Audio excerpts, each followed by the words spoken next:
Hello students, welcome back to our channel. Students, last class में हमने ancient universities के बारे में पढ़ा था, जहाँ पर हमने 4 यूनिवर्सिटीज़ देखी थी।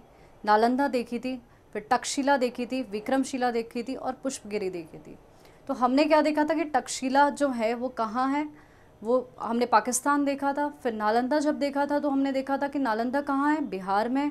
विक्रमशिला की जब बात हुई थी तो विक्रमशिला कहाँ देखने को मिलता है, भागलपुर बिहार में देखने को मिलता है। पुष्पगिरी की जब बात करते हैं तो वो कहाँ है, उड़ीसा में। हमने सबकी टीचिंग्स की भी बात करी थी। हमने देखा था कि डिफरेंट सब्जेक्ट्स क्या पढ़ाए जाते हैं, वो भी हमने डिटेल में डिस्कस किया था। उनके लीगेसी एंड लाइब्रेरीज़ के बारे में भी डिस्कस किया था। तो सबकी एक खासियत हमने क्या देखी थी कि जब नालंदा की हम बात कर रहे थे तो ये किस टीचिंग पे बेस्ड था, ये बुद्धिस्ट टीचिंग पे बेस्ड था। फिर जब हम नेक्स्ट बात कर रहे थे तक्षशिला की, तो तक्षशिला में हमने क्या देखा, जो एनवायरनमेंट था वो कॉस्मोपॉलिटन एनवायरनमेंट था। फिर नेक्स्ट जब हम बात कर रहे थे पुष्पगिरी की बात करी तो हमने क्या देखा, हिंदू प्लस बुद्धिस्ट फिलॉसफी दोनों को लेकर चलता था। और जब हम विक्रमशिला की बात कर रहे थे तो हमने क्या देखा कि ये किसके साथ टक्कर दे रहा था, ये नालंदा को दे रहा था एंड वो बुद्धिस्ट फिलॉसफी के ऊपर ही काम करता था। आज की जो हमारी टॉपिक है that is relevant sites in the vicinity of educational institution. तो आज की हमारी ये टॉपिक है, आज हम इसे पूरी डिटेल में पढ़ेंगे। बच्चों, आपको आसान बनाने के लिए आपके लिए हमने ये चार्ट बनाया। अगर आप इस टॉपिक को चार्ट वाइज पढ़ोगे तो आपको रिटेन करने में भी बहुत अच्छा लगेगा, बहुत समय तक आप याद भी कर पाओगे इसे। ठीक है, तो चलो आज की टॉपिक हम स्टार्ट करते हैं। क्योंकि अगर आप कि बुक्स के वाइज आप देखोगे तो आपको थोड़ा बोरिंग लग सकता है, क्योंकि इसमें आपको नाम बहुत सारे याद रखने पड़ेंगे। यही एक इसकी खासियत है, इसीलिए आप इसको इसके नाम से समझने की कोशिश करो और 2 से 3 नाम उसके याद करते जाओ as an example.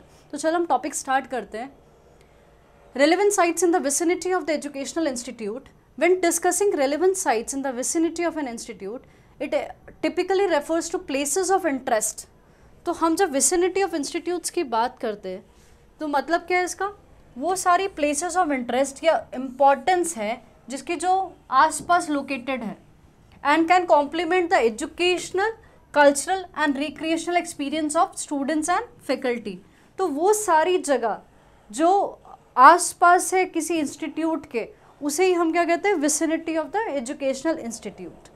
The specific sites can very widely depending on the location of the institute. तो जो जगह है, जो साइट्स है, वो डिपेंड करती है, वो वेरी कर सकती है depending on the location of the institute. But here are some common types of relevant sites that are found in the vicinity of the educational institutes. तो बेसिकली हम देखेंगे कहीं कहीं वेरिएशंस देखने को मिलते हैं, बट जो आज के टॉपिक में हम पढ़ रहे हैं तो ये बहुत सारे कॉमन चीज़ें हमें देखने को मिलेगी। आप भी जब इसको पढ़ोगे तो आपको भी लगेगा कि बहुत सारे नाम आपने हमेशा सुनते रहते हो। ठीक है, चलो बच्चों डिटेल में पढ़ें। हिस्टोरिकल एंड कल्चरल साइट्स, सबसे पहला जो पॉइंट है that is historical and cultural sites. Historical and cultural sites में हम क्या देखेंगे, सबसे पहला पॉइंट हम कवर करेंगे that is related to museums and art galleries. ये नाम सबने सुना होगा, सबकी फैमिली मेम्बर्स कभी ना कभी म्यूजियम और आर्ट गैलरी तो लेकर ही जाती है। सेकंड हम जो देखेंगे हिस्टोरिकल मॉन्यूमेंट्स एंड लैंडमार्क्स की बात करेंगे और फिर आर्कियोलॉजिकल साइट्स की बात करेंगे। तो आप भी बच्चों उसको इसी तरह याद करोगे कि हेडलाइन क्या है, हिस्टोरिकल एंड कल्चरल साइट्स, उसके अंदर हमारे 3 पार्ट्स है, museum and art gallery, historical monument and landmark और आर्कियोलॉजिकल साइट्स। एक एक करके देखते हो, साथ साथ में एग्जाम्पल भी देखते हुए चलेंगे। जब हम म्यूजियम एंड आर्ट गैलरीज की बात करते हैं तो इसका पर्पस क्या है बेसिकली, तो इसका पर्पस क्या है, एजुकेशनल रिसोर्स है। जब आप म्यूजियम जाते हो तो आप क्या देखते हो कि कहाँ कुछ ना कुछ ऐसा लिखा हुआ जो हिस्ट्री के बारे बताएगा, कुछ कुछ एजुकेशन, कुछ नॉलेज प्रोवाइड करता है हमें पुरानी चीज़ों के बारे में। तो एजुकेशनल रिसोर्सेज हो सकती है। एग्जिबिट्स मतलब जो ओपनली शो किया जाता है उसे कहते हैं। एंड आर्टिफैक्ट्स मतलब जो रिलिक्स रिमेन्स होते हैं उसकी बात करें, that can enhance learning in the subjects like history, art and science। तो ये म्यूज़ियम और आर्ट गैलरीज को देखने का मतलब क्या है कि इसका पर्पस क्या है, ये हमें एजुकेट करता है, हमें रिसोर्सेज प्रोवाइड करता है, आर्टिफैक्ट्स प्रोवाइड करता है। किस चीज़ के लिए, ताकि हमारी जो लर्निंग्स है, जो पुरानी हिस्ट्री है हमारी, या फिर आर्ट एंड साइंस के बारे में हमें जानकारी हो सके। एग्जाम्पल्स की जब हम बात करते हैं तो दिल्ली में क्या देखने को मिलता है, दैट इज़ नेशनल म्यूज़ियम। अगर हम कोलकाता की बात करते हैं, we have Indian museum, Chhatrapati Shivaji Maharaj वस्तु संग्रहालय, ये कहाँ देखने को मिलेगा? ये मुंबई में है। इसका पहला जो नाम था that was Prince of Wales Museum. अब मैम इतने सारे कैसे याद रखने हैं? देखो बहुत ही आसान तरीका है। यहाँ नेशनल म्यूजियम है, कैपिटल तो पता है आपको दिल्ली, तो नेशनल याद रहेगा। फिर है इंडियन म्यूजियम, तो देखो नेशनल और इंडियन आसपास ही लग रहे हैं आपको, ठीक है। तो इस तरह आप याद कर सकते हो, एक है दिल्ली में और एक है कोलकाता में। और छत्रपति शिवाजी महाराज जो मुंबई वाले होंगे उनको तो बराबर से ये नाम हमेशा ही याद रहेगा, ठीक है। तो इसको पहले क्या बोला जाता था? Prince of Wales Museum Mumbai. I hope this is very clear.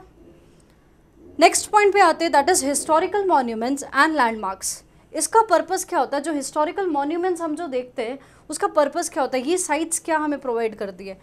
This provide insights into local history.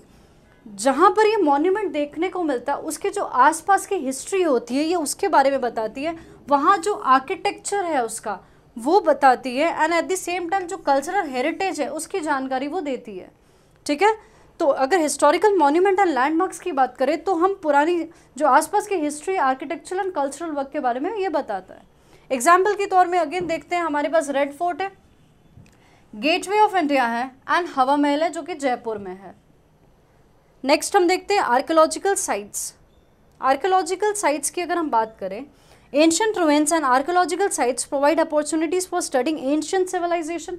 जो रुइंस हम देख रहे हैं, जैसे हमने यूनिवर्सिटीज़ देखी थी, हमने पिक्चर्स में क्या उनके रुइंस देखे थे ना, उससे हमें क्या पता चलता है कि ये सारी चीज़ें उस समय अवेलेबल थी, उस समय था ये सारी चीज़ें। तो studying ancient civilisation, urban planning and cultural evolution, की कल्चर किस तरह इवॉल्व हुआ था, ये सारी चीज़ें हमें उस रुइंस, उस रिमेन से समझ में आती है। एग्जाम्पल के तौर में अगर देखते हैं तो हम्पी है, कहाँ देखने को मिलेगा? कर्नाटका में है हम्पी। महाबलीपुरम कहाँ देखने को मिलेगा? That is in Tamil Nadu. और Sanchi stupa that is in MP, Madhya Pradesh. तो ये सारे एग्जाम्पल्स आपको याद हो सकते हैं। आप जब ये टॉपिक पढ़ोगे तो आप पहले एग्जाम्पल्स की तरफ जाना, एग्जाम्पल्स को रिलेट करके फिर उसके मीनिंग की तरफ आना, तो आपको ईजिली याद हो जाएंगे। Moving to the next topic that is natural and ecological sites. तो हम देखते हैं हमारे यहाँ नेचुरल एंड इकोलॉजिकल साइट्स कौन कौन सी हैं।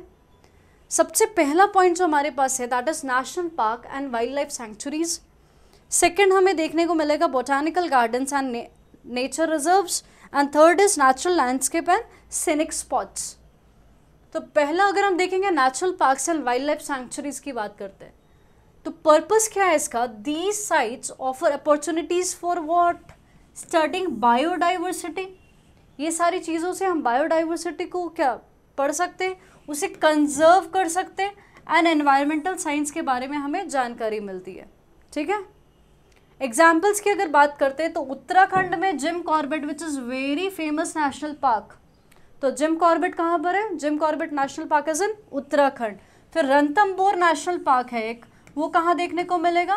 राजस्थान में। फिर पेरियार वाइल्ड लाइफ सेंचुरी है दैट इज इन केरला। तो हमने क्या देखा? National parks and wild life sanctuary में एग्जाम्पल्स के तौर में हमने क्या देखा? जिम कॉर्बेट देखा जो कि कहाँ है? उत्तराखंड में देखा है। रणथंबोर की अगर हम बात करते हैं, ये नेशनल पार्क कहाँ है? राजस्थान में।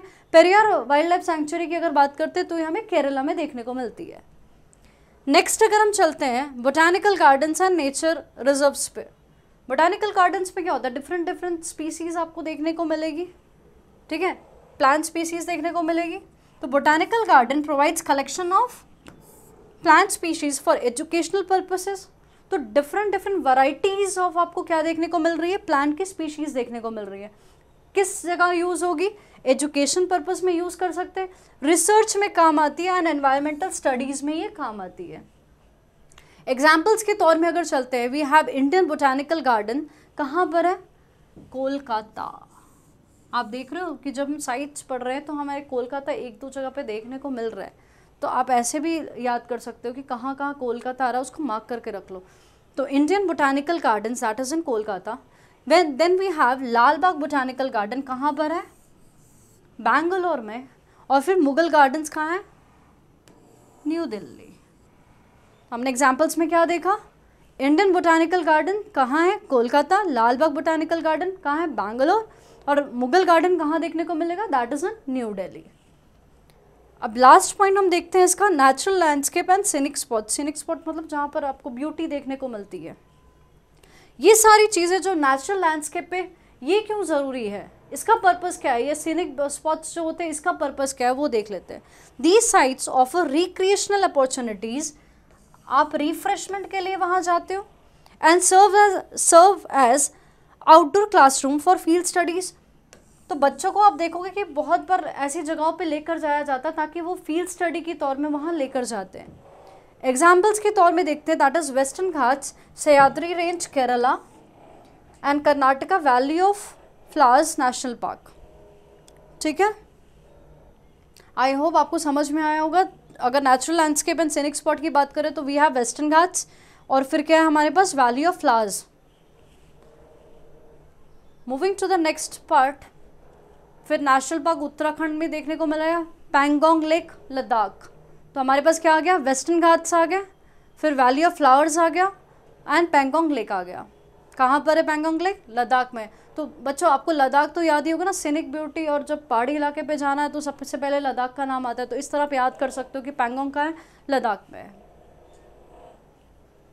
नेक्स्ट हम पार्ट नंबर 3 पे चलते हैं। So we will be studying about industrial and technological sites. तो बहुत सारी अपने कॉलेजेस में भी देखा होगा इंडस्ट्रियल विजिट्स पे लेकर जाते हैं, उसका भी तो कोई पर्पस होगा ना, यूं ही तो नहीं उठा के आपको किसी जगह पे या फिर कोई इंडस्ट्री दिखाने के लिए ले जाते हैं, उसका भी तो कोई सोल पर्पस होगा लेकर जाने का। So we will study here industrial complexes and technological parks. Purpose क्या है इनका, these sites provides opportunity for industrial visit interns.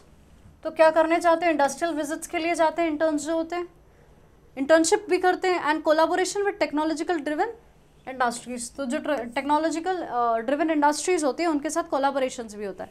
Example के तौर में अगर देखते हैं तो बैंगलोर में हमें देखने को मिलता है इलेक्ट्रॉनिक सिटी, साइबर सिटी हमें देखने को मिलती है हैदराबाद में, GIDC इंडस्ट्रियल एस्टेट हमें देखने को मिलता है गुजरात में। तो अगर 2 एग्जांपल्स भी आप याद रखोगे तो बहुत है। तो आप इलेक्ट्रॉनिक सिटी आप याद रख सकते हो जो बैंगलोर में, और साइबर क्राइम तो आजकल बहुत फेमस है, तो साइबर क्राइम से साइबर वर्ड यूज़ कर सकते हो, तो cyber city that is in Hyderabad. Moving to the next point, we have research and development centres. Purpose क्या है, रिसर्च एंड डेवलपमेंट सेंटर्स क्यों बनाए जाते हैं, सिर्फ ऐसे ही खोल के रख देना ऐसा तो नहीं है ना, उसमें कुछ ना कुछ तो काम होता होगा। तो उसका पर्पस क्या है, research centre offer opportunity for collaboration, internships and practical training. क्या क्या काम होता है इसका, अपॉर्चुनिटी किस लिए होती है, कोलाबोरेशंस के लिए, इंटर्नशिप्स लोग जाके करते हैं वहाँ पर, and practical training in scientific research and innovations. तो जो साइंटिफिक रिसर्च वगैरह की जाती है या जो इनोवेशंस के काम किए जाते हैं, इसलिए ये रिसर्च एंड डेवलपमेंट सेंटर्स बनाए जाते हैं। एग्जाम्पल के तौर में देखते हैं इसरो तो अभी सबको याद होगा, अभी रिसेंट न्यूज़ में भी था। तो Indian Space Research Organisation ISRO कहाँ पर है, Bangalore. Bhabha Atomic Research Centre बाक मुंबई में। Indian Council of Agriculture Research ICAR कहाँ पर है, ये भी आप देख के मुझे बताओगे। ठीक है, तो आपको क्या देखने को मिला, इसरो, बाक आप याद कर सकते हो, आईकर। तो इसको याद करोगे कैसे, इसके शॉर्ट फॉर्म्स पढ़ लो, शॉर्ट फॉर्म्स पढ़ो, इसरो, आई फॉर इंडियन स्पेस, फिर रिसर्च एंड ऑर्गेनाइजेशन, फिर बाक का फुल फॉर्म क्या होगा, भाभा एटॉमिक रिसर्च सेंटर, फिर आई केयर किससे रिलेटेड होगा, I for Indian, C for council of, A for agriculture and R for research. तो ये सारे इंस्टीट्यूशंस हैं जो कि रिसर्च एंड डेवलपमेंट इंस्टीट्यूशंस हैं। तो moving to the next part, we have point number 4। Point number 4 में हमारे पास क्या है, that is socio cultural and community sites. Socio cultural and community sites की अगर हम बात करते हैं तो देखते हैं इसमें क्या लिखा है। हमारे पास 2 पार्ट्स है इसके, historic towns and heritage villages, और दूसरा है community centres and social initiatives. तो historic towns and heritage villages की अगर हम बात करते हैं तो हमारे पास पर्पस क्या है इसका, these sites provides traditional life styles. तो हिस्टोरिक से देख रहे हो ना, हिस्टोरिक टाउन्स, और हेरिटेज देखने को मिल रहा है, हेरिटेज विलेजेस। तो उसमें क्या पता चलेगा, सबसे पहले में क्या पता चलेगा, उनका जो ट्रेडिशनल लाइफ स्टाइल था वो देखने को समझ में आएगा। आर्किटेक्चर और कल्चरल प्रैक्टिसेस क्या हुआ करती थी वो देखेंगे। ठीक है, तो ये सारी साइट्स क्या प्रिजर्व करके रखती है, जो ट्रेडिशनल लाइफ स्टाइल्स होता था वो, आर्किटेक्चर वर्क जो होते थे, और जो कल्चरल प्रैक्टिसेस होती थी उस समय, वो सारे को प्रिजर्व करके रखते थे। एग्जाम्पल्स के तौर में अगर देखते हैं तो बनारस, वाराणसी कहाँ पर है, उत्तर प्रदेश। उदयपुर की अगर बात करें कहाँ पर है, राजस्थान। और जो केरला में कोची। तो ये सारे एग्जाम्पल्स किसके हो गए, हिस्टोरिकल टाउन्स के हो गए। जो अब जब आप यहाँ पर जाओगे तो आप देखोगे यहाँ का कल्चर हो गया, जो पुरानी चीज़ें वो अभी भी इन्होंने इंटैक्ट रखी हुई है। नेक्स्ट है community centres and social initiatives. Purpose क्या है कम्युनिटी सेंटर्स का, ये सोशल इंटरेक्शंस को प्रमोट करते हैं, कम्युनिटी सर्विसेज में एंगेज होते हैं और कल्चरल एक्सचेंज होता है। एग्जाम्पल्स की बात करें तो एनजीओ सेंटर्स देखने को मिलेंगे आपको, बहुत सारे एनजीओ सेंटर्स होते हैं। ये क्या होते हैं, कम्युनिटी सेंटर्स ही होते हैं ना, जिससे आप सोशली ज़्यादा इंटरेक्ट कर पाते हो, हेल्प कर पाते हो। रूरल डेवलपमेंट प्रोजेक्ट्स होते हैं जहाँ पर आप बैकवर्ड एरियाज़ को डेवलपमेंट का काम करते हो, जहाँ पर local cultural festivals and events. तो लोकल फेस्टिवल्स एंड इवेंट्स होते हैं, इससे क्या होता है, जो लोकल कल्चर्स होता है उसको हम संभाल के रखते हैं। So this was all about the vicinity of the institutes. ठीक है, तो अब हम कंक्लूजन की तरफ आ जाते हैं। द कंक्लूजन की जब हम बात करते हैं तो कंक्लूजन क्या है देख लेते हैं। The relevance of the nearby sites to an educational institute lies in the potential to enrich the, ये इसका रेलिवेंस क्या है, ये सारी चीज़ें जो अभी हमने पढ़ी है, जो एग्जाम्पल्स अभी हम पढ़ के आ रहे हैं या जो पर्पसेस हमने पढ़े हैं, इसका काम क्या है, इसका रेलिवेंस क्या है। इसका रेलिवेंस इंस्टीट्यूशनल एजुकेशनल इंस्टीट्यूट्स को क्या है, enrich in the learning experience, practical उनको एक्सपोजर मिलता है in the diverse field of study में, and foster deeper understanding of the local culture, history and ecology. तो ये जब साइट्स आप देखते हो तो इसमें बेसिकली हेल्प क्या मिलती है कि हम लर्निंग एक्सपीरियंस देख सकते हैं, वहाँ के जो प्रैक्टिकली हम देख सकते हैं कि वहाँ के जो प्रैक्टिकली एक्सपीरियंस कर सकते हैं, वहाँ पे जो चीज़ें हुई हैं उसको हम उसके रिमेन्स को हम देख सकते हैं, हम डीपर अंडरस्टैंड कर सकते हैं कि उस समय का जो लोकल कल्चर हुआ करता था, जो हिस्ट्री से रिलेटेड चीज़ें, एनवायरनमेंट से रिलेटेड चीज़ें, वो सारी नॉलेज हम गेन कर सकते हैं। By integrating these sites into academic curricula and extracurricular activities, institutes can enhance the educational journey of their students and contribute to the holistic development. जब ये सारी चीज़ें हम academics में ऐड कर देंगे या एक्स्ट्रा करिकुलर एक्टिविटीज़ में ऐड कर देंगे तो इससे क्या होगा, जो स्टूडेंट्स का डेवलपमेंट होगा वो होलिस्टिक डेवलपमेंट होगा, वो ओवरऑल डेवलपमेंट की बात करते हैं। ठीक है, so student that's all for today's class. मिलेंगे आपको अगली क्लास में एक नए टॉपिक के साथ। इससे एक लास्ट हमारा एक टॉपिक बचा हुआ है, will complete in the coming lecture. Okay, thank you so much.